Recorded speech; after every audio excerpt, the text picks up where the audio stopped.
Hello दोस्तों। आज हम डिस्कस करेंगे मॉर्गन हाउसल की book the psychology of money के बारे में। ये किताब पैसों के बारे में हमारी सोच और जज्बात को एक्सप्लोर करती है और बताती है कि पैसों के लिए सही इस्तेमाल से आपका फाइनेंशियल नॉलेज से ज़्यादा आपके बिहेवियर और माइंडसेट इंपॉर्टेंट रखता है। सो चलिए शुरू करते हैं।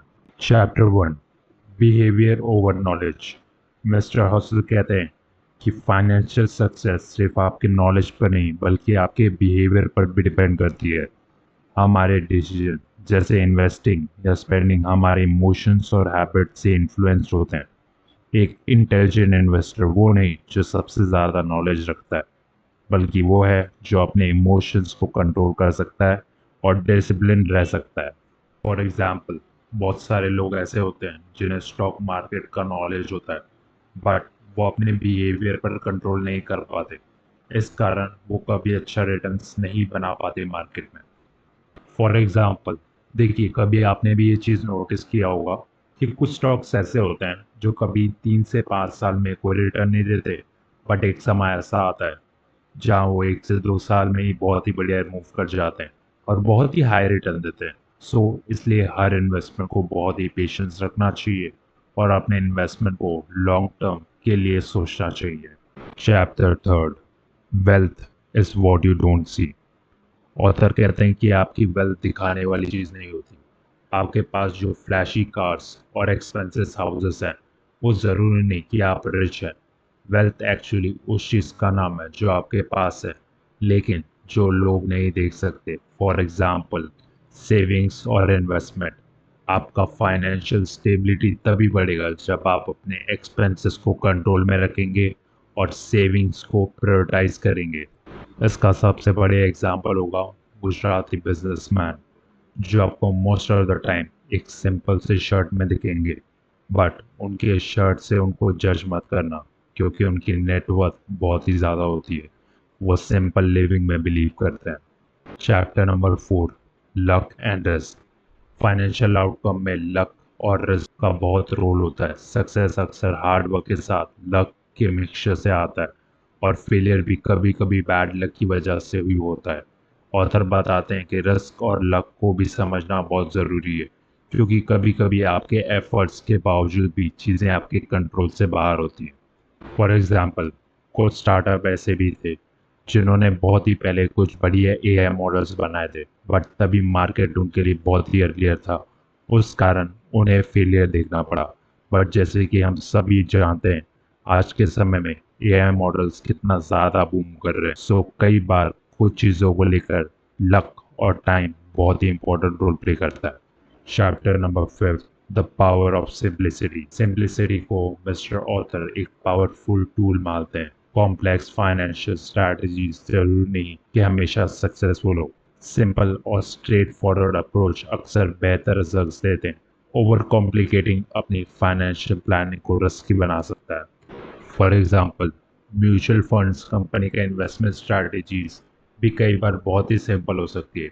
जैसे कि समझिए, उन्हें 100 कंपनीज में इन्वेस्ट करना है, तो वो 60 कंपनीज ऐसे सिलेक्ट करेंगे जो इंडिया के टॉप 60 कंपनीज होंगे, जो कि लेस रिस्क और लेस रिटर्न देंगे उनके इन्वेस्टमेंट को, और बहुत हद तक उनका इन्वेस्टमेंट सेफ हो जाएगा।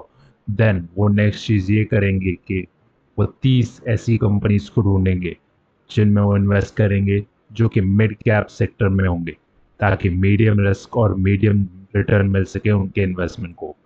नेक्स्ट, वो 10 कंपनीज ऐसे ढूंढेंगे जो कि स्मॉल कंपनीज होंगी, बट आगे चल के बहुत ही पोटेंशियल है कि उनका इन्वेस्टमेंट हाई रिस्क और हाई रिटर्न देगा। फॉर एग्जाम्पल, कुछ लोग ऐसे हैं जिन्हें सेफर इन्वेस्टमेंट पसंद है, वो गोल्ड और सिल्वर में ही इन्वेस्ट करना पसंद करते हैं। और कुछ लोग ऐसे भी हैं जिन्हें थोड़ा रिस्कियर इन्वेस्टमेंट पसंद है, जो सिर्फ हाई रिस्क एसेट में इन्वेस्ट करना पसंद करते हैं, जैसे कि क्रिप्टो और स्टॉक। सो जो इन्वेस्टमेंट है वो हर इंसान के लिए वेरी करता है, उनके बिलीफ और एक्सपीरियंस के accordingly. Chapter number 7, the importance of independence. Financial independence को ऑथर बहुत ही इंपॉर्टेंट देते हैं, और वो कहते हैं कि टाइम और चॉइस पर कंट्रोल पाना फाइनेंशियल फ्रीडम का एक इम्पॉर्टेंट एस्पेक्ट है। जब आप अपनी लाइफ को अपने हिसाब से जी सकते हैं तो अपनी फाइनेंशियल सक्सेस का भी असली मज़ा मिल सकता है। फॉर एग्जाम्पल, जब आप हर रोज़ उठकर ये सोचते हो कि काश आज मुझे ऑफिस ना जाना पड़े, और सोचिए कि आपको सच में ना जाना पड़ता तो कितना बेहतर होता। जब आपके पास फाइनेंशियल इंडिपेंडेंस हो और आपके किसी के लिए वर्क ना करना पड़े, तो आप अपने मन से चीज़ों को कर सकते हो। आपका मन करे तो घूमने जा सकते हो, और सोने का मन करे तो आप वो भी कर सकते हो। Chapter number 8, avoiding common pitfalls. Book में ऑथर कुछ कॉमन फाइनेंशियल पिटफॉल्स को हाईलाइट करते हैं, जैसे कि ओवर कॉन्फिडेंस और हर्ड मेंटालिटी। ओवर कॉन्फिडेंस का मतलब अपने फाइनेंशियल डिसीजंस को ज़्यादा ओवर एस्टिमेट करना, जबकि हर्ड मेंटालिटी का मतलब है क्राउड के साथ चलना बिना अपने एनालिसिस किए। इन पिटफॉल्स को समझकर आप काफ़ी बेहतर डिसीजंस को ले सकते हैं। फॉर एग्जाम्पल, .com बबल के टाइम पर बहुत सारे लोगों ने ओवर कॉन्फिडेंस और हर्ड मेंटालिटी के चक्कर में टेक स्टॉक में इन्वेस्ट किया था, बिना समझे कि उन कंपनीज का एक्चुअल बिजनेस मॉडल क्या है। रिजल्ट, बबल बस्ट होने पर बहुत सारे लोगों ने अपने पैसे खो दिए। Chapter number 9, money and happiness. Author discuss करते हैं कि पैसा ज़रूरी है, लेकिन ट्रू हैप्पीनेस के लिए बैलेंस मेंटेन करना पड़ता है। पैसा आपको बेसिक नीड और कंफर्ट प्रोवाइड कर सकता है, लेकिन असली खुशी मोस्टली रिलेशनशिप्स और लाइफ एक्सपीरियंस से आती है। पैसा एक टूल है जो आपको अपनी लाइफ में बेटर बनाने में मदद करता है, लेकिन ये लाइफ का अल्टीमेट पर्पस नहीं होना चाहिए। फॉर एग्जाम्पल, एक इंसान जो अपने करियर में सक्सेसफुल है और बहुत पैसे कमाता है, लेकिन उसके पास अपनी फैमिली और दोस्तों के लिए टाइम नहीं है, वो फाइनेंशियल सक्सेस उसके बावजूद भी खुश नहीं रह सकता। रिलेशनशिप और मीनिंगफुल एक्सपीरियंस भी ज़रूरी होते हैं। Chapter number 10, the role of planning. Planning और बजटिंग फाइनेंशियल सक्सेस का लिए बहुत ही ज़रूरी है। आपको अपने फाइनेंशियल गोल सेट करने चाहिए और उसके हिसाब से एक सॉलिड प्लान बनाना चाहिए। ऑथर कहते हैं कि प्लानिंग से अपनी अपनी फाइनेंशियल जर्नी को ट्रैक कर सकते हैं और अपने ऑब्जेक्टिव अचीव कर सकते हैं। प्लानिंग आपको डिसिप्लिन सिखाती है और इम्पल्सिव डिसीजन लेने से बचाती है। फॉर एग्जाम्पल, अगर आपका गोल अर्ली रिटायरमेंट लेना है, तो आपको अपनी इनकम, सेविंग और इन्वेस्टमेंट को प्लान करना होगा, ताकि आप उस पॉइंट तक कंफर्टेबली पहुंच सको। प्लानिंग के बिना आप अपने गोल्स अचीव नहीं कर पाओगे। Chapter number 11, the impact of market. Market और इकोनॉमी का फ्लक्चुएशन समझना भी इम्पोर्टेंट है।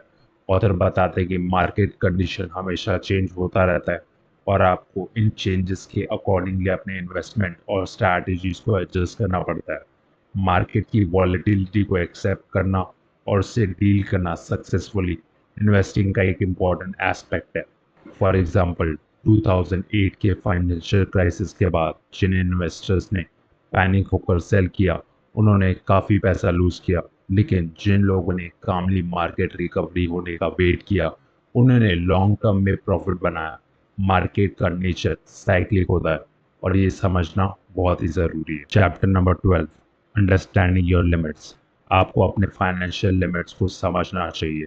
हर इंसान के फाइनेंशियल कैपेबिलिटीज़ और गोल्स अलग होते हैं, इसलिए अपने लिमिट्स को समझकर डिसीजन लीजिए। लिए आपको रियलिस्टिक गोल्स सेट करने और उन्हें अचीव करने में मदद करेंगे। ओवर लेवरेजिंग या अनरियलिस्टिक एक्सपेक्टेशन से अवॉइड करना चाहिए। फॉर एग्जांपल, अगर आपके इनकम का majority part already basic expenses में जा रहा है, तो आपको रिस्की इन्वेस्टमेंट अवॉइड करना चाहिए और अपने फाइनेंशियल सिचुएशंस के हिसाब से आपको कंजर्वेटिव या बैलेंस इन्वेस्टमेंट करनी चाहिए। Chapter number 13, the concept of enough. Author एक इम्पॉर्टेंट कॉन्सेप्ट इंट्रोड्यूस करते हैं जिसे वो इनफ कहते हैं। ये कॉन्सेप्ट कहता है कि आपको एक लिमिट सेट करनी चाहिए, बियॉन्ड विच आपको और ज़्यादा पैसा या रिसोर्सेज की ज़रूरत नहीं।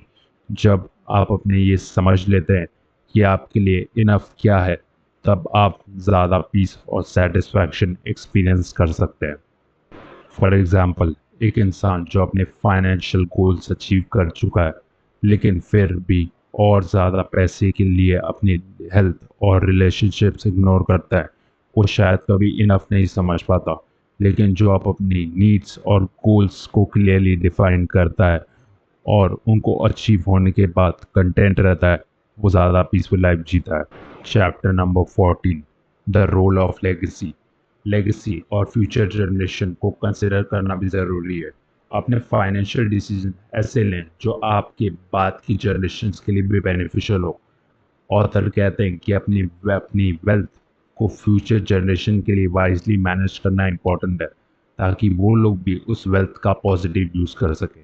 फॉर एग्जाम्पल, एक इंसान जो अपनी सारी पैसे खुद के इंजॉयमेंट के लिए खर्च कर देता है, उसके बाद के लोग फाइनेंशियल स्ट्रगल फेस करते हैं। लेकिन जो अपनी वेल्थ का एक पार्ट सेव या इन्वेस्ट करता है फ्यूचर जनरेशन्स के लिए, वो अपनी फैमिली को फाइनेंशियल सिक्योर फ्यूचर दे सकता है। Chapter number 15, financial freedom as a goal. आखिर में ऑथर कहते हैं कि फाइनेंशियल फ्रीडम एक अल्टीमेट गोल होना चाहिए। जब आप अपने फाइनेंशियल फ्री होते हैं, तब आप अपने टाइम और चॉइसेस को अपने हिसाब से मैनेज कर सकते हैं। फाइनेंशियल फ्रीडम आपको लाइफ का रियल एंजॉयमेंट और सेटिस्फैक्शन प्रोवाइड करता है, क्योंकि तब आपको सिर्फ पैसे के लिए डिसीजन लेने की ज़रूरत नहीं होती। फॉर एग्ज़ाम्पल, अगर आप अपने पैसिव इनकम सोर्सेस या इन्वेस्टमेंट से इतना कमा रहे हो कि आप अपने एक्सपेंसेस कंफर्टेबली कवर कर सकते हैं, तो आप अपने फाइनेंशियल फ्रीडम अचीव कर चुके हैं। इसके बाद आप अपने पैशन, प्रोजेक्ट्स या हॉबीज़ पे फोकस कर सकते हो बिना फाइनेंशियल स्ट्रेस के। तो ये थी द मॉर्गन हाउसल की द साइकोलॉजी ऑफ मनी का एक डिटेल समरी। उम्मीद है आपको ये इंसाइट यूजफुल लगा हो। अगर आपको ये समरी अच्छी लगी तो प्लीज़ वीडियो को लाइक करें, चैनल को सब्सक्राइब करें और बेल आइकन को प्रेस करें, ताकि आपको फ्यूचर में और ऐसी इंफॉर्मेटिव वीडियो मिल सके। मिलते हैं नेक्स्ट वीडियो में, तब तक के लिए हैप्पी इन्वेस्टिंग।